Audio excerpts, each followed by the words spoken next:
Hello there, how are you? It's Friday afternoon and coming towards the end of the week.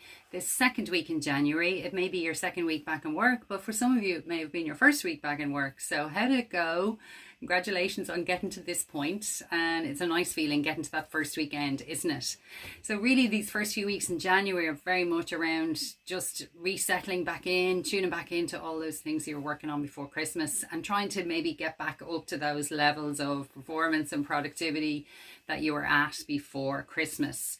So with that in mind, I wanted to pop in and share my template with you. It is here. It is just the January calendar that I've put into Excel, but added in some productivity elements to it to help you to get back into good planning processes and habits during January. Because really, if we have our habits in place, it helps us to be productive, particularly if our motivation is low or we're feeling a little bit overwhelmed by all the work we need to do. So I'm a big believer in planning, but not over planning. It's really about identifying each week the key things that you want to get done. So that could be 1, 2, 3 really important pieces that you think, if all else fails, if I get those things done by the end of next week, then that'll make it a good productive week and I will have delivered the key things I need to deliver. So the productivity planner helps you with that. You can set out, identify those key things for each week, and then it helps you then to plot in the time blocks that you can use to actually work on those elements. Because if we don't put in some time and protect it, we know that it's going to disappear. There's so many other demands in our time. So by actually putting that into your diary, and of course, you might be doing this electronically online as well in your Outlook calendar or whatever calendar you use. But this calendar can help you just do the thinking and the planning.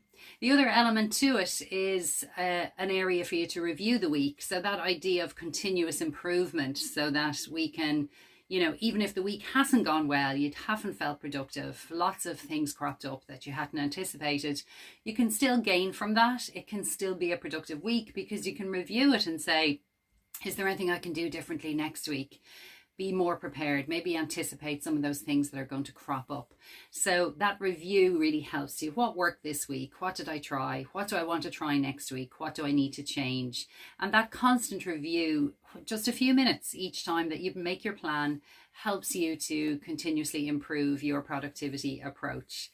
So that's the template. You can go into the link and download it from the website beproductive.ie, and there's lots more resources there, lots of blogs on all the different topics that I share with you.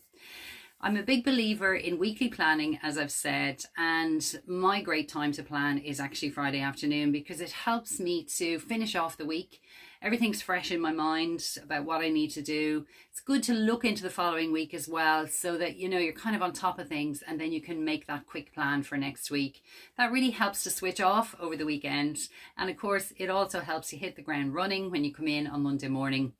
You'll be glad you've made that plan because it helps you get up to speed quicker. So best of luck with that. Try out the template and let me know if it works for you. And I'll probably do some regular, maybe weekly Friday tips in here. So if you want to pop in any topics or any questions you have, I'd be delighted to cover those in future sessions.